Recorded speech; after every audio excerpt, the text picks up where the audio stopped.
Tenéis que decírmelo, esto que estoy despistado. No me olvidas de Miguel. Bueno, lo que decía, la UNED es una universidad muy difícil que exige un tipo de alumno muy especial.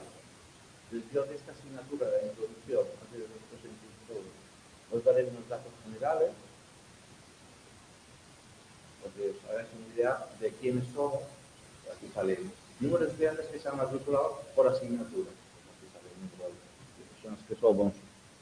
De esta asignatura, pues hay 30 que es la primera matrícula, 10 personas que han recibido la asignatura y 2 personas que la tercera matrícula. Es decir, del primer año al tercer año, al segundo año, perdón, solo reciben una tercera parte, lo que no quiere decir que viene a probar las 2 terceras partes, sino que hay un porcentaje de abandono un poco alto. Luego, aquí se ve el camino de acceso para hacer este grado, veis que es más o menos una distribución normal. Las personas acceden de diferentes sectores, de nuestra carrera, mayores de 25, un grado profesional, bachillerato, las pruebas de acceso, porque se supone que se puede llegar desde cualquier camino.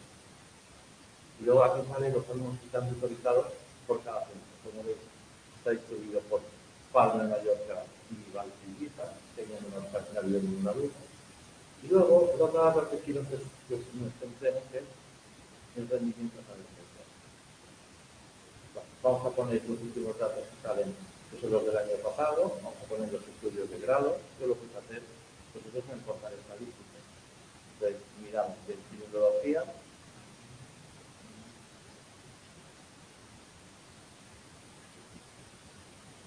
vamos a ver esta asignatura, que es introducción, donde aparece, aquí, una asignatura de 6 créditos, segundo cuatrimestre, y el primero, la tasa de evaluación es del 45,61. Este dato quiere decir que de las 100 personas matriculadas, solo 45 se han presentado examen. No es de las más bajas, aunque, bueno, más de la mitad de las personas ya ni optan al examen. Pero, sin embargo, de los que se presentan, como podéis ver, 77,26 han aprobado.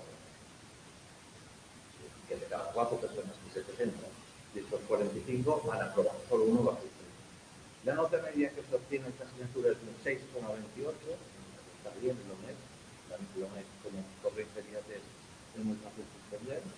Y esto aquí, el 74,53, es la valoración que dan los alumnos a esta asignatura una vez que la han aprobado.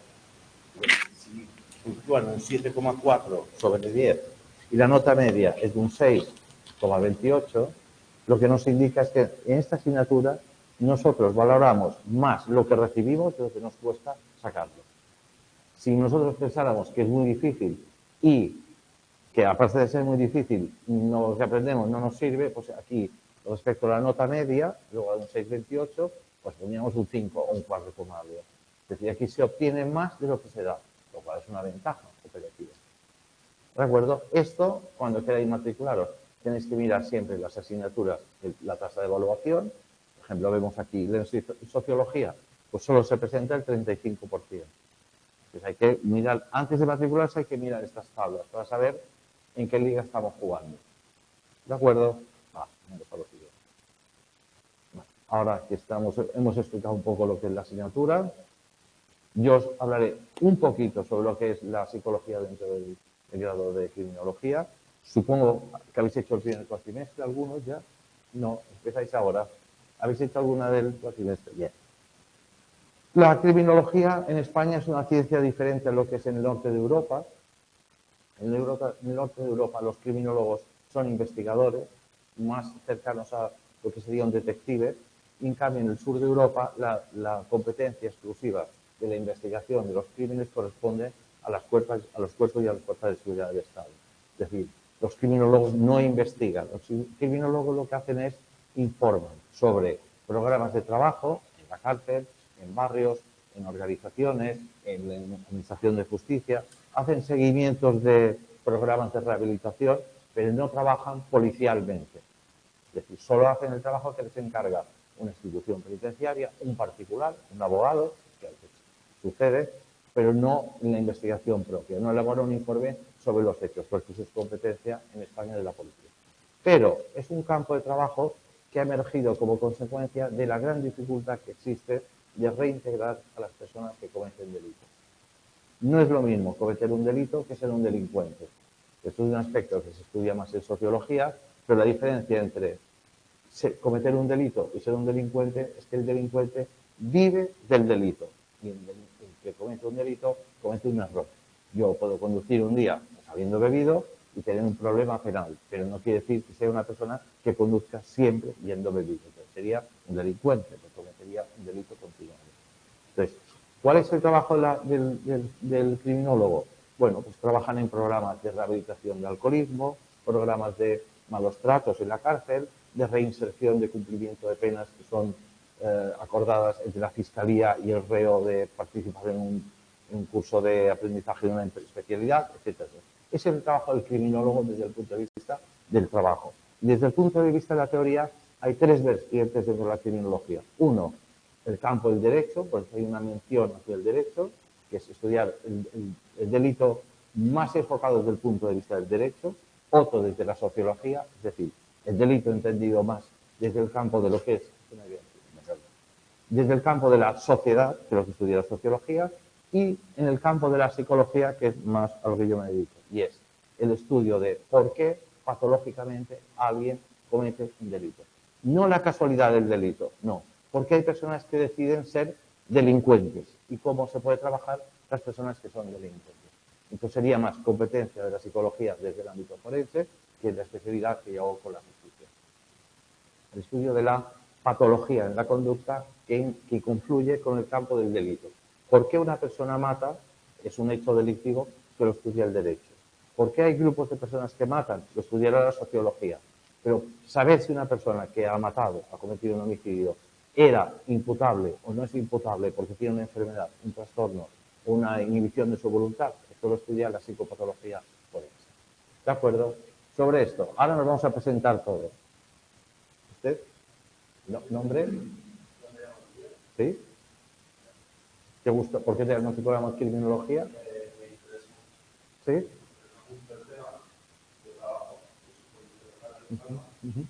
Sí, te he visto. Bien. Hay muchos compañeros tuyos que han sido alumnos. Sí. Es interesante. Para un agente de la autoridad ver el delito desde otro punto de vista es muy interesante. Porque nosotros siempre lo vemos desde un lado de la barrera. Y ver un poco desde la parte humana es interesante. Me alegro por ti.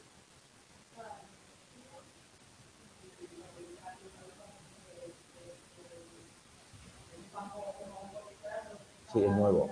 Cierto.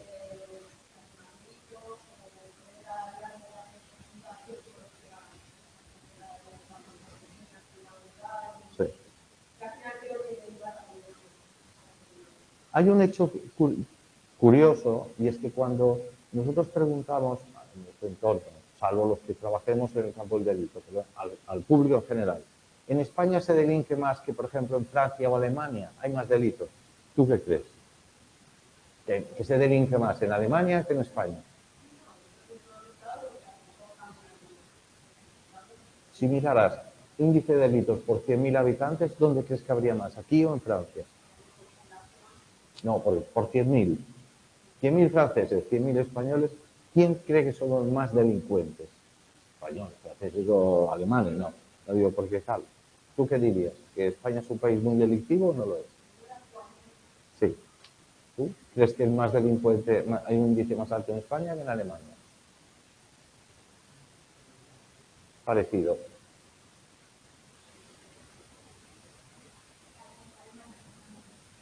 Bueno, Alemania y Francia pues son países centroeuropeos más o menos. Yo no te pega nada contra Alemania, pobre gente. Sí. Tanto en Alemania como en Francia el índice es más alto. Es decir, en España nos parece a lo mejor que se cometen más delitos, pero el índice por delitos es menor. Otra cosa es la tipificación del delito. A lo mejor aquí se castiga de una manera y en Francia, en Alemania de otra. Pero nosotros no somos un país especialmente delictivo. A lo mejor hay mucha prensa sobre el delito, nuestra percepción es una, pero la realidad es otra. Y luego respecto a Baleares. Baleares, salvo tú que lo debes saber, ¿qué dirías que es una comunidad muy delictiva o no delictiva respecto a España? ¿Mm? no es delictiva, tampoco. El índice es la más alta de España. Sí. Sí, ya tengo los datos aquí.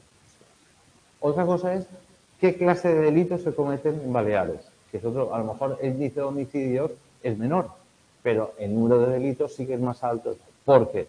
Bueno, es más alto porque tenemos una población flotante de 800.000 personas que vienen con el turismo.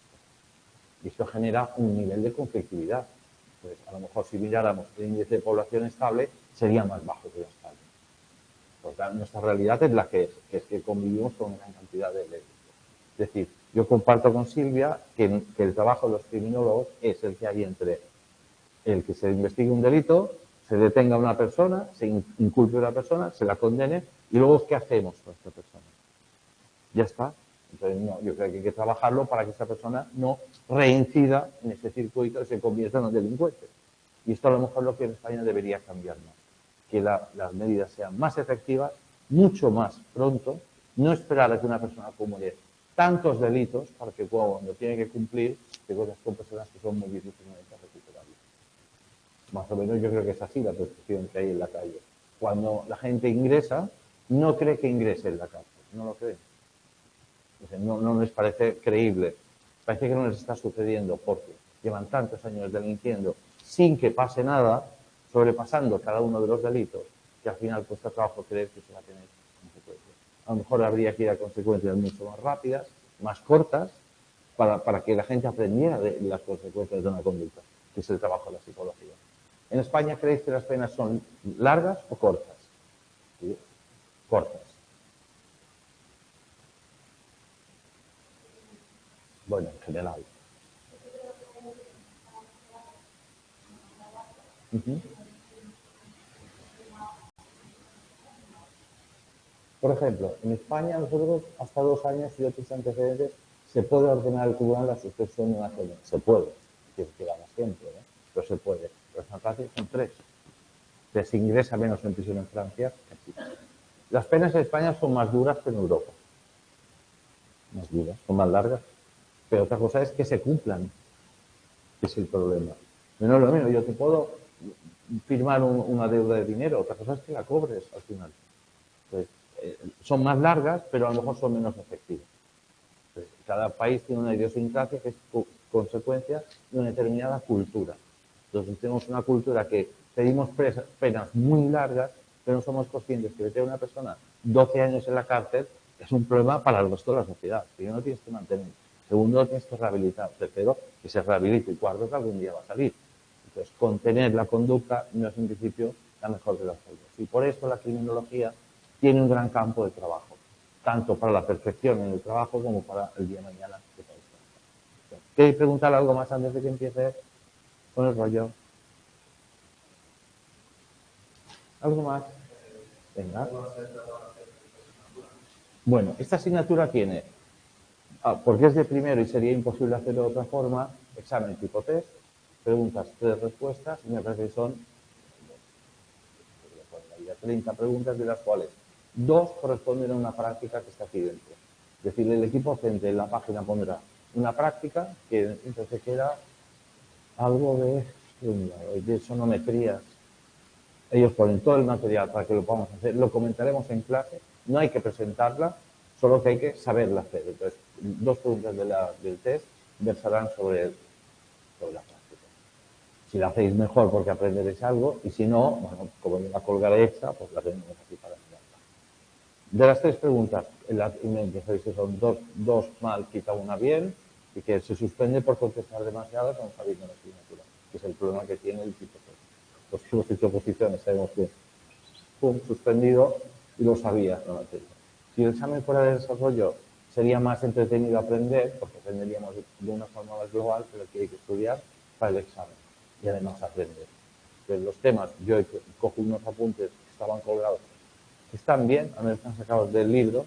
Este año el libro lo ha cambiado, lo tenéis el nuevo ya. El nuevo este año. Que a mí me lo han mandado y todavía no lo tengo. Es el primer año. No, porque me lo han mandado, lo tengo que recibir entre hoy y mañana ya. Pero te lo agradezco. Entonces, este tema que es el de introducción, he mirado que fuera igual en el libro, porque no ha cambiado mucho. Entonces, yo tengo los apuntes del tema 1 que están colgados aquí. Vosotros, cuando veáis la grabación, podéis descargar los apuntes que he puesto y yo más o menos sobre esos apuntes comentaré un poco lo que es. Esta asignatura consiste en hacer un repaso de lo que es la psicología en general, el origen, la historia, y luego entrar en unos mecanismos como la atención, la memoria, el aprendizaje, etcétera, para que tengamos unas nociones básicas.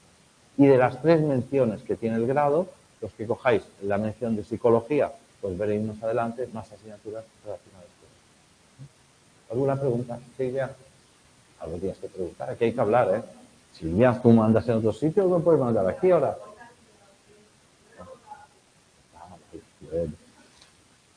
¿Cómo te llamas? Bruno. Adrián. Venga, Adrián.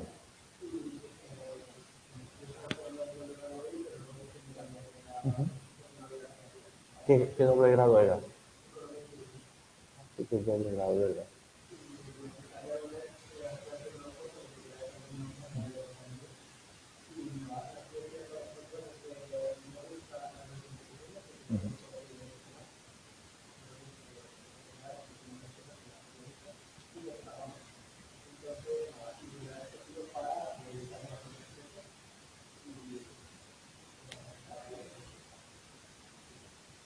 Bueno, muy bien, buena elección.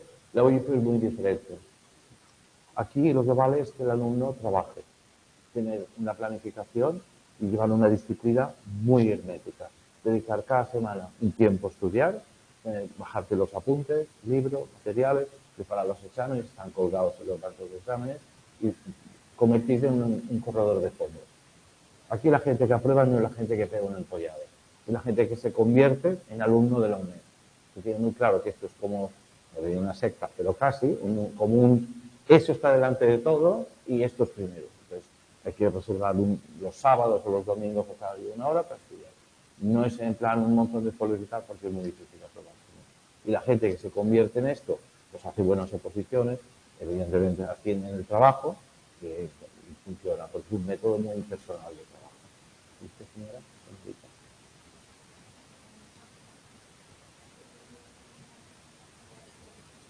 Bueno, joven todavía lo eres.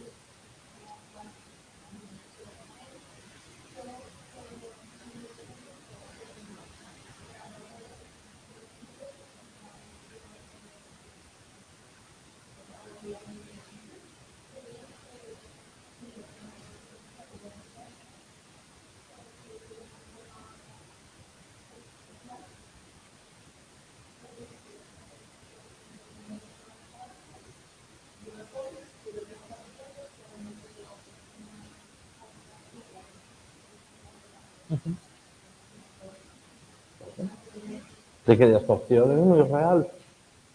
Cada universidad establece un plan de estudios diferente, en el que solo comparte las asignaturas que son troncales, y troncos. Luego, cada plan de estudios pone unas que son obligatorias dentro de un plan de estudios general, a lo mejor de unas y otras, pero de una carpeta.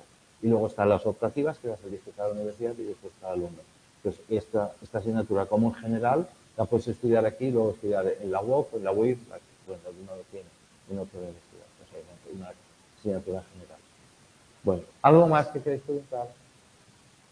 Bueno, pues preguntar en cualquier momento, cualquier cosa. ¿Qué tal el trabajo? Mejor época, ¿verdad? Mejor época, de normal. Ha pasado una tormenta muy grande. Por encima hay mucha gente que no se lo merecía. Nunca se hará justicia. Nunca. Bueno, el tema 1 es un tema general que habla de lo que es la introducción a los estudios de los procesos psicológicos. A partir de ahora, nosotros tenemos que hacer un cambio de planteamiento y entender que la psicología no es algo que se tiene. No podemos decir, yo tengo mucha psicología, como no dirías, yo tengo mucho derecho, o yo tengo mucho medicina. La psicología es una ciencia que parte de la biología, aunque su origen venía un poco más enfocado desde la filosofía. El término psicología significa tratado del alma o de la mente. En su inicio, la psicología científica data, se establece en 1879. Se establece esta fecha porque el que se considera uno de los primeros psicólogos, que fue Wundt, que es un señor alemán, es el que se considera que fundó la psicología como una ciencia. Hasta aquel momento intervenía más la filosofía, la historia de la filosofía, algo de biología, pero este señor hizo un laboratorio. Dijo, a partir de ahora esto va a ser una ciencia y se va a regular por el pensamiento científico. Y partió de una idea que era que el objeto del estudio de la psicología se haría mediante la introspección. Y para ello se dio cuenta que la introspección es una cosa que podéis hacer cada uno de vosotros, que seguramente hemos hecho más de una vez, es pensar hacia dentro de nosotros mismos. Él decía, voy a poner una imagen, voy a ver qué es lo que siento viendo la imagen. Eso es lo que llamó la introspección. Eso es lo que consideraba que era un proceso psicológico. Lo es, de cierta manera, cuando uno piensa, hacemos un proceso psicológico. Pero el problema que tenía era, por un lado, que cada uno lo ve de una forma diferente y que luego no se podía sistematizar. Tampoco se podía medir, porque yo puedo pensar que el miedo a mí no me produce un efecto muy importante y esa misma cantidad de miedo en otra persona sí que puede ser muy importante. Pero bueno, se considera el inicio y estableció dos criterios. Primero, la psicología individual, que estudia los procesos psicológicos de la persona, de ti, de mí y del otro, y lo que es la psicología colectiva, que estudia la relación entre la mente individual, o sea, entre yo y los demás, que es un poco lo que caracteriza a la especie humana, que son las relaciones entre humanos. Después de este señor, Carl Jung, y hasta nuestros días, en el panorama psicológico se caracteriza por la aparición de otras escuelas, conductismo, cognitivismo, procesamiento de la información, etcétera, etcétera, y lo que la diversidad y la fragmentación son las dos primeras características de la psicología científica. Es decir, por un lado, estudiar al individuo, la persona, y por otro lado, estudiar a las personas como colectividad. Hay algo que nos hace diferentes a nosotros de los esquimales. Ya vemos aquí 100 esquimales, todo el mundo reconocería 100 esquimales.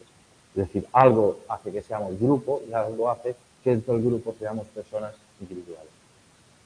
Bueno, el paradigma más importante de la psicología son los mentalismos, es decir, los objetivismos y los cognitivismos. ¿Qué son cada uno de ellos? ¿Qué son los mentalismos? Había una serie que se llamaba El Mentalista, que no tiene nada que ver. El objeto del estudio de esta es la mente, porque nosotros entendemos que en la cabeza de las personas hay dos cosas. Por una parte, el cerebro, que es algo físico, podemos cortar, seccionar, mira, hacia el microscopio, veríamos el córtex, las neuronas, las zonas basales, pero por otro lado sabemos que en el cerebro suceden procesos que no podemos ver directamente. Nosotros pensamos. Entonces, es un poco la similitud que tenemos entre un ordenador, la parte hardware, la parte física, y la mente serían los programas que tiene instalados, así como van funcionando. Desde el momento que pensamos, vemos un paisaje, podemos describir lo que lo compone. Nuestro cerebro sigue siendo el mismo, pero algo está funcionando bien. Esto es lo que se conoce como la mente humana. La mente sería el programa que trabajaría dentro de un ordenador físico. Bueno, dentro de los mentalismos, es decir, el estudiar la mente, que es donde viene el nombre de los mentalismos, aparecerían dos corrientes que hay que diferenciar en psicología y que, tanto si cogéis esa especialidad como otra, es importante que se distingan bien. Uno es el estructuralismo, que se interesaba por los elementos que configuran el aparato psíquico. Para ello se utilizaba la introspección y ponía pues, una foto de una persona a ver qué sensación te producía. Intentaba saber cuál era la estructura del procesamiento de esos pensamientos psíquicos. Yo pongo una señal en la carretera, cambio el color. Bueno, yo sé que en aquel momento mi cerebro va a hacer un procesamiento y va a ordenar unos movimientos, por reducir, frenar o parar el vehículo. El estructuralismo consideraba que las sensaciones son las unidades básicas, es decir, los estructuralistas lo que hacían era buscar unidades básicas para entender cómo funcionaba la mente. En lugar de hacer una globalidad de qué sientes, decían, describe despacio todo lo que vas sintiendo. ¿Por qué? Porque creían que analizando cada una de las partículas podríamos saber cómo funcionaba la mente. Sería como ver un edificio muy grande, es decir, bueno, voy a desmontar un ladrillo y sabré cómo es un ladrillo, una columna, si tiene hierro, si tiene hormigón, etc. Y así podré entender qué clase de edificio tengo delante. Tishner, aquí lo ponen, inaugura esta corriente. Es decir, si una pregunta del test fuese ¿qué psicólogo fue el primer mentalista estructuralista? Pues Tishner, Wundt y tal. Aquí tendríais el tipo de respuesta. Los test están sacados siempre de preguntas del libro. No hay preguntas de interpretación. Entonces, el que se sabe muy bien el libro trocito, normalmente aprueba sin dificultad. Y la otra cultura, la otra escuela dentro del mentalismo, una fue el estructuralismo y la otra fue el funcionalismo. Los funcionalistas se interesan por el valor funcional de la mente, es decir, ¿para qué sirve? ¿Qué funciones tiene? Estudia las funciones adaptativas de la mente. Lo que querían saber era qué es lo que había hecho que la mente funcionara de determinada forma. Y evidentemente la mente funciona para que nosotros nos podamos adaptar a nuestro entorno. Diremos que las personas inteligentes son aquellas que se adaptan bien. Las personas poco inteligentes son aquellas que lo que es vivir les genera un problema. Lo que es vivir no tienen capacidad para buscar un trabajo nuevo o estudiar los mínimos que se requieren, o tener un trabajo o mantener un estatus de vida razonable. Eso sería lo que verían los funcionalistas como la adaptación de la mente. ¿Quién fue el padre de esta corriente? Un tal William James, que defiende que los hábitos se definen por su utilidad. ¿Por qué vemos? Bueno, porque no es útil. De momento que nosotros viviéramos bajo tierra como los pocos, pues seríamos ciegos. Y nos comportamos de un determinado modo entre las posibles alternativas porque es útil para la adaptación al medio. Es decir, el funcionalismo es una corriente que nace dentro del darwinismo. Darwin, sabéis que fue el padre de la teoría de la evolución de las especies y decía que era el medio el que hacía que las especies evolucionaran. Las jirafas tienen el cuello más alto porque las últimas hojas que quedaban eran las más altas del árbol, fueron sobreviviendo las que tenían el cuello más alto. Y los descendientes de las más altas acabaron siendo más altos. Pues dentro de esta corriente que es biología nació el funcionalismo, que dice que la función desarrolla el órgano y el órgano que no se desarrolla por la función desaparece. Pues tenemos el dedo pequeño, tan pequeño. ¿Alguna pregunta? Voy a preguntar que se me quedó sin voz. Esto es un poco tocho, ¿eh? Venga. ¿Algo?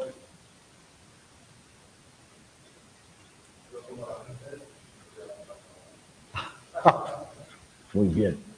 Hay que adaptarse. Adaptarse o morir, ¿eh? Sí. Bueno, es que esto al principio pensaba, pero luego cogemos el rollo, no es tan tocho. Después de los mentalismos vienen los objetivismos. Bueno, tienen sus orígenes en la psicología objetiva rusa. Ya podéis imaginaros que como era rusa, era muy práctica. Los rusos, por su origen y cultura, incluso religión, son más de las cosas controladas y hechas de una determinada manera, es decir, un laboratorio. Y el padre de esta cultura fue Sechenov. Sechenov plantea que la causa inicial de toda conducta reposa, descansa en la estimulación sensorial externa y no en el pensamiento. Es decir, nosotros pensamos porque sucede algo fuera que hace que razonemos sobre lo que sucede, porque si no seríamos esponjas. Esto es lo que venía a decir ellos.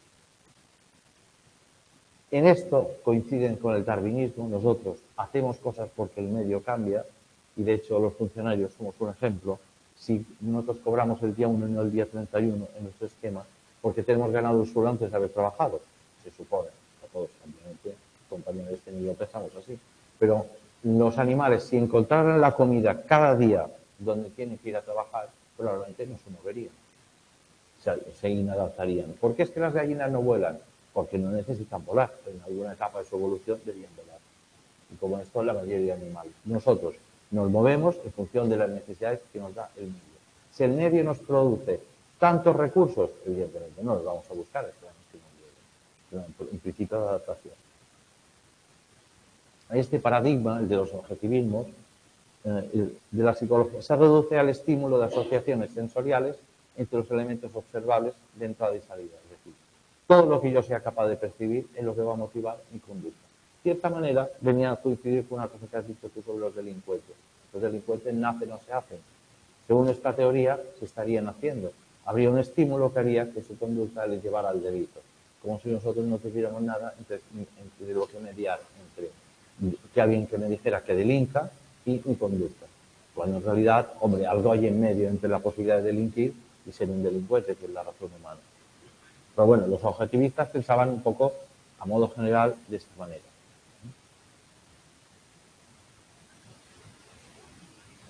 La diferencia entre la psicología objetiva rusa y el conductismo americano, entonces con la que veremos, es que la primera apela a la explicación fisiológica de la descripción refleja. Es decir, los rusos pensaban que todo era consecuencia de un estímulo que venía afuera y nosotros actuábamos como una respuesta refleja. No podíamos evitar ser delincuentes, según esa teoría. Yo obedecería a un estímulo mecánicamente. Sin embargo, los conductistas decían que en función del refuerzo que nos den, actuaremos de una manera o actuaremos de otra. Y el segundo niega cualquier necesidad de explicación o ocurre a explicaciones comportamentales, o comportamentales o comportamentales. Es decir, los segundos, los conductistas, no decían que fuéramos consecuencia de un estímulo, sino que era una actuación directa sobre el estímulo. El estímulo actuaba sobre nosotros, sobre nuestra conducta. Ni siquiera podíamos pensar. Bueno, ¿cuáles son las características del paradigma objetivista? Bueno, son positivistas, ya que el objeto de estudio es la conducta, es decir, es observable. El positivismo, hay dos corrientes filosóficas que hay que conocer bien. Una, el positivismo, y otra, el racionalismo. El positivismo es que todo es tocable, como Santo Tomás, constatable.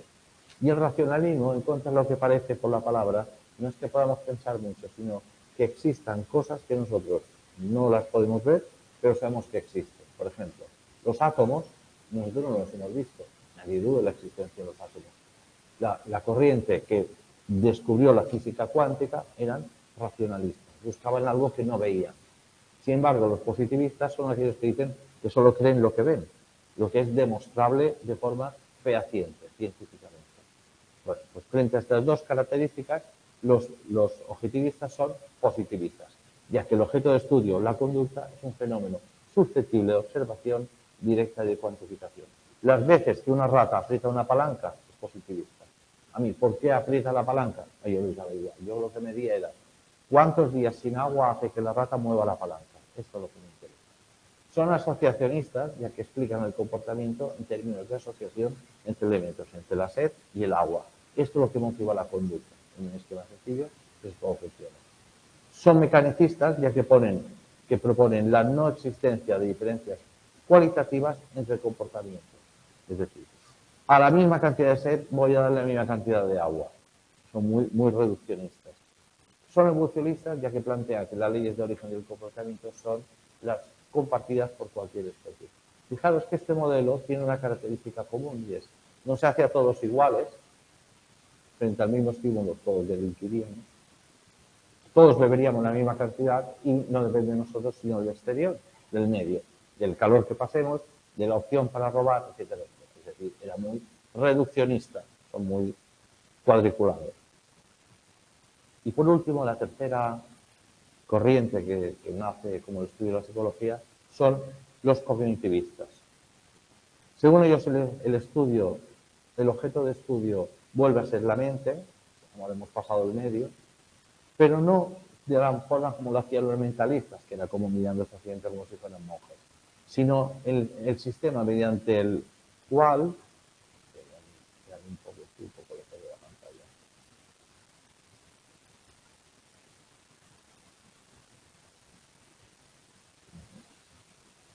Esto es viejo. Sino lo que estudiaban los cognitivistas, como a diferencia de los mentalistas, era cómo procesamos la información.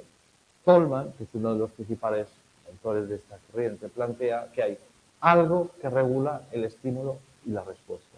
Es decir, entre que me digan que sea un delincuente y que sea un delincuente, hay algo en medio.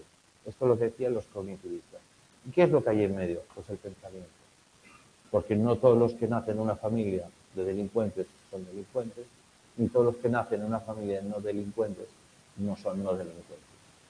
Es decir, no solo se basará en el estímulo. Según esto, los buenos serían buenos y los malos serían malos. Y evidentemente esto no existe. Supone que entre el estímulo y la respuesta intervienen procesos que transforman la información estimular. El que yo cómo lo percibo, cómo lo voy a procesar. Y la psicología cognitiva parte de dos supuestos.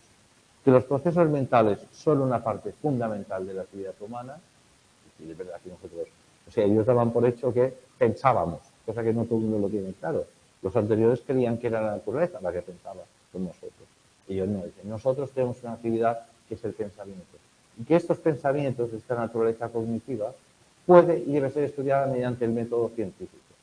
Este concepto del método científico es algo que es nuevo en la psicología a partir de Wundt y es el principio que va a regular el estudio de la psicología. La psicología no es lo que se tiene en la barra de un bar, no se tiene mucha psicología porque la gente me cuente muchas cosas, ni yo soy buen psicólogo porque sé escuchar a las personas, no tiene nada que ver, obviamente. ¿Qué es el método científico? Bueno, pues en el tema 2 lo estudiaremos para poder discernir cuándo es algo científico y cuándo no lo es. A Piaget, fue el precursor de una teoría denominada epistemología genética, le interesó cómo se genera el conocimiento en unas estructuras mentales que nos ayuden a comprender y adaptarnos a nuestro entorno. Es decir, este psicólogo Piaget, bueno, era un médico, era un biólogo, médico no era biólogo, cogió a niños pequeños, entre ellos, bueno, lo hizo con sus hijas, y se dedicó a estudiar a lo largo de la vida de sus hijas cómo iban incorporando los mecanismos de razonamiento. Nosotros cogemos un niño de 5 años y podemos hacer la prueba con nuestros hijos. Le damos 3 monedas separadas y 3 monedas juntas y le preguntamos, ¿en qué montón hay más? Y te dice las 3 separadas. Y nosotros vemos perfectamente 3 monedas en cada montón. Pero para ellos, la unidad, al estar juntos, constituye una. Y de otra forma son 3. ¿En qué momento un niño pasa a discernir que esto es exactamente lo mismo? Pues cuando va adquiriendo una estructura neurológica, psicológica, que le permite razonar de otra manera. Incluso cuando tiene 12 o 13 años, formular hipótesis y adquirir el método hipotético deductivo. Si yo soy más grande que tú y tú eres más grande que él, yo soy más grande que tú. Esto no hacemos pensando así. Nosotros creamos las estructuras lógicas de la cabeza. Entonces, este señor se dedicó a estudiar cómo se producían esas estructuras lógicas. Cuando un niño, yo hacía la prueba y es muy divertido hacerlo, coges un vaso ancho y bajo, lo llenas de agua, coges un vaso estrecho y largo y haces así, y viertes la misma agua y le preguntas, ¿en cuál hay más? Y te dice indefectiblemente en el que es alto y largo. Y ve poner el agua, no hay ninguna duda. Cuando lo vuelves a poner, te voy a decir, pues ahora en este. Entonces no ve que hay un error lógico. ¿Por qué? Porque necesita un desarrollo de las estructuras. Esto es lo que estudió este señor. Otra importante aportación que proviene de la analogía entre la mente y el ordenador es esta. La mente codifica, almacena, transforma y recupera la información, al igual que lo hace un ordenador. Es verdad que nosotros procesamos información y la procesamos de forma diferente y luego la codificamos en nuestro cerebro de forma que luego la podemos recuperar utilizando una serie de códigos. En este sentido, su objetivo es el estudio de las formas, cómo se codifica la información y cómo se procesa. Se trata de la atención, el aprendizaje, la memoria y el pensamiento. Son capítulos de esta asignatura, lo veremos luego uno por uno. Luego, la otra aportación viene de Rumelhart, Teland y del grupo PDP, que publicaron el texto Procesamiento distribuido en paralelo, PDP, que da comienzo al conexionismo, que es la última escuela de la psicología, el conexionismo, que es nosotros conectamos sucesos con tipos de pensamiento y es lo que se llama el aprendizaje. Si yo como algo, por ejemplo, que funciona muy bien, si yo como algo y eso me sienta muy mal, lo paso muy mal, en mi cerebro aprendo que eso es malo. La forma de aprender sería juntar experiencias sensoriales con procesamientos de información o consecuencias, que es una escuela. Bueno. ¿Cuáles son las características del paradigma cognitivista? Bueno, son computacionales, es decir, creen que funciona racionalmente el pensamiento, son propositivos, que quiere decir que nosotros hacemos algo para conseguir algo, aunque haya mucha gente que sea idiota en general, hacemos las cosas para conseguir cosas. Son mentalistas, es decir, creen en la estructura de un programa que funciona con un desarrollo físico y son restrictivos, es decir, que creen que la conducta se puede acotar a un margen entre mucho y poco en una cantidad de conducta. ¿Alguna pregunta sobre esto? Lo más divertido. Bueno, vamos al concepto de psicología, que es importante el primer día. ¿Cuál es la psicología? ¿Qué es la psicología? Bueno, es la ciencia que estudia la actividad de los organismos y su entorno. Esto sería una buena definición. De la misma forma que la inteligencia es la capacidad de adaptación al medio, decimos que la psicología, primero, es una ciencia, segundo, que estudia cosas, y en concreto la actividad de los organismos, porque también puede estudiar animales, no solo personas, en su entorno. Cómo nos desenvolvemos, cómo nos adaptamos, cómo no nos adaptamos, cómo tenemos problemas, cómo tenemos que arreglar los problemas. Es verdad que la psicología coincide con otras disciplinas, algunas son disciplinas generales, como las ciencias naturales, o incluso las ciencias espirituales. Pensar que una ciencia espiritual puede ser la sociología o el derecho, que es algo que no tiene un cuerpo físico, pero que tiene un cuerpo etéreo, pero que existe. Y el objeto de los estudios son, primero, los procesos mentales, sus funciones, la conducta y sus actividades. La psicología va a necesitar ambas disciplinas para comprender a la persona en su totalidad, es decir, la parte física, la biología, la parte de la conducta, es decir, el pensamiento. Es verdad que hay otras psicologías, hay psicología filosófica, hay humanística, hay evolutiva, hay diferentes tipos de psicologías, en que la psicología de los procesos es una psicología científica basada en el método experimental, debemos tenerlo muy claro, solo creeremos aquello que se puede demostrar y experimentar. ¿Y qué le interesa estudiar? ¿Por qué a la persona adulta, individual y normal? Y cuyo fin es el estudio del conocimiento de los procesos psicológicos, es decir, el pensamiento, la atención, la motivación, las patologías asociadas, las desviaciones, el tratamiento de todo este tal, percepción, atención, aprendizaje, memoria, pensamiento, lenguaje, motivación, que son todas las asignaturas que se ven en psicología. Bueno, supuestos metateóricos. ¿Qué son los supuestos metateóricos? Bueno, en general la palabra meta algo quiere decir que es ir más allá de lo que es evidente, lo cercano. Los supuestos metateóricos presentan la duda sobre si es posible que la mente humana pueda ser comprendida por la propia mente humana. Es un problema filosófico. Nosotros tenemos capacidad para entender lo que es nuestra propia mente. Bueno, como podéis imaginar, en Internet están las dos versiones, los que creen que sí y los que creen que no. Yo creo que se puede, al menos hasta cierto punto, y a partir de un cierto punto hay cosas que son difíciles de explicar. Esta concepción es una cuestión que se concreta en puntos críticos sobre la regulación, la predicción y el control. El campo de la psicología consiste en la evaluación de la conducta.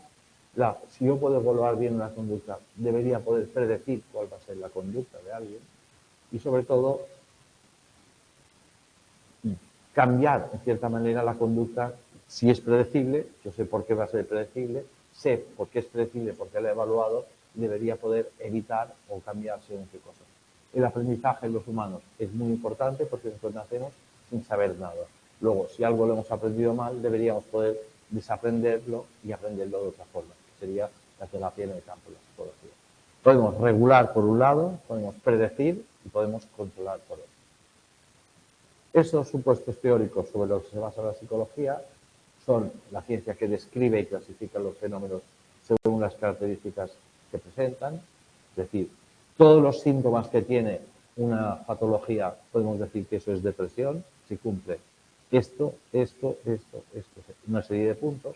Entonces, hay unos supuestos teóricos. Nosotros no podemos decir, yo tengo depresión porque estoy triste. No, para tener depresión, como patología del manual de diagnóstico de DSM-5, tú tienes que cumplir durante más de 6 meses estos criterios. Entonces, nosotros podemos poner esa etiqueta. Por esto decimos que tiene sistematicidad, que hace referencia a una correcta utilización de los contextos. Nosotros no podemos decir, uy, tú estás muy bipolar hoy, porque esto es un concepto de barra de bar, de los todólogos, que es el caso de la gente que estudia. Y la contrastabilidad, que se refiere a la verificación empírica de las hipótesis y de las leyes científicas. Que algo sea contrastable quiere decir que lo contrario no pueda ser verdad al mismo tiempo. Si yo he ganado la liga, no lo puede haber ganado otro. Ese es el principio de la contrastación de Popper. Si una cosa es verdad, no puede ser verdad lo contrario. Si yo digo que voy a Barcelona siempre del tren, no puede ser que cuando destape la carta de Barcelona ponga que he ido en avión. Si no, no sería verdad que siempre que voy a Barcelona voy en tren. Y luego vamos a ver los métodos de la psicología si me da tiempo. Bueno, están limitados a uno, por suerte, que se llama el método hipotético deductivo. Cuando alguien va a un psicólogo y no es capaz de decirle lo que tiene, debería cambiar de psicólogo. Porque si algo no se puede hipotetizar y no puede ser deductivo, pues no se puede utilizar como método científico. Y el método científico lo que hace es que trabajemos en un campo que no sea el del esoterismo, las hipótesis, no sé qué, las energías, etcétera, tal. Esto está muy de moda por este mundo. ¿Qué es el método experimental? Bueno, los momentos fundamentales del método hipotético deductivo, por tanto el método experimental, son la observación, la formación de hipótesis, la deducción de unas conclusiones, la verificación, que probablemente es el punto más importante, y la contrastación de la hipótesis. Es decir, yo observo la conducta de una persona, la primera fase, observo que no sale de la cama durante unos X meses, que llora, que ha perdido apetito, que ha perdido mucho peso, que no se comunica bien y formulo una hipótesis. Pues puede ser que esté pasando por un proceso depresivo. Para esto hago una deducción de conclusiones. Si esto sucede, habrá algún motivo, en principio, que la ha llevado a estar así. Y hago una averiguación, una serie de encuestas, una serie de test, una serie de entrevistas, unas contrastaciones y formulo pues, un diagnóstico. ¿Qué hago? Pues si ese diagnóstico es verdad, lo tengo que poder verificar. ¿Cómo lo tengo que verificar? Bueno, pues pudiendo demostrar con la corrección de unos test, con una serie de propuestas de acciones que no se van a cumplir, que es verdad, y contrastar la hipótesis. Pues comprobar que no es verdad que esté así porque, por ejemplo, consuma drogas, que es algo muy frecuente en personas que creen que tienen depresión, lo que tienen es un consumo de drogas que no pueden admitir. Bueno, aquí luego explica cada uno de ellos, y que no me tardemos que ir a votar, lo dejaremos aquí, el posible ya seguiremos aquí. Bueno, preguntas, opiniones, venga, ya me jodí un disco hoy. Mucho daño. Bueno, ¿qué? Es un poco tocho al principio, pero luego más entretenido. Sí, cuesta. Sí, cuesta regalar. Pero esto es como todo, es como cualquier deporte o tal. Al principio se hace un poco duro la terminología. Yo voy rápido porque hay mucha materia. Pero luego es mucho más interactiva la clase. Entonces, tendréis más conocimientos y podéis opinar, pues a mí me pasó esto, yo, ¿qué opinas de esto? Y tal. Las tutorías son para esto. Esto lo podéis bajar y con el libro pues machacarlo.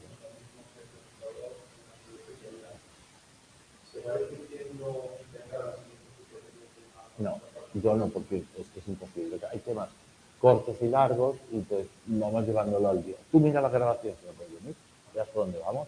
Y en el chat, puedes intervenir si quieres. Si tienes algo, me escribes un correo, me la consultas. ¿Sabes qué pasa? Que las tutorías son 12 horas. Esta asignatura, como la mayoría, son 150 horas. Pero 150 horas que se cumplen. Tú coges el libro, inténtalo leer cada las 150 horas, quitándolas de la práctica. Entonces, si yo hiciera las 150 horas en 12 horas, estaría en la NASA.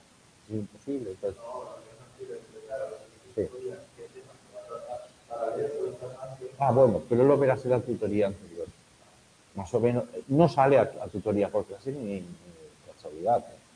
Normalmente llegamos al sexto tema y luego la P, que es interesante hacerla. Entonces sí que se comenta más. Las tutorías para lo que sirven es para que sigáis un ritmo de trabajo. La gente que abandona las tutorías suspende mucho más. ¿Por qué? Bueno, porque procrastinar es fácil y bueno, ya lo haré, ya empezaré la semana que viene. Tengo que poner, Todos conocemos el método. Es fácil que hagamos. Es decir, es fácil ir dejando las cosas y tal. La UNED no se aprueba. Si la UNED se aprueba, cumpliendo guardia. Pim, pam, te conviertes en un alumno de la UNED que te grabas aquí en acabar. Te digo, no, oye, ¿alguna pregunta más? Nada. Ah, ya, lo siento, Silvia, pero te va a tocar.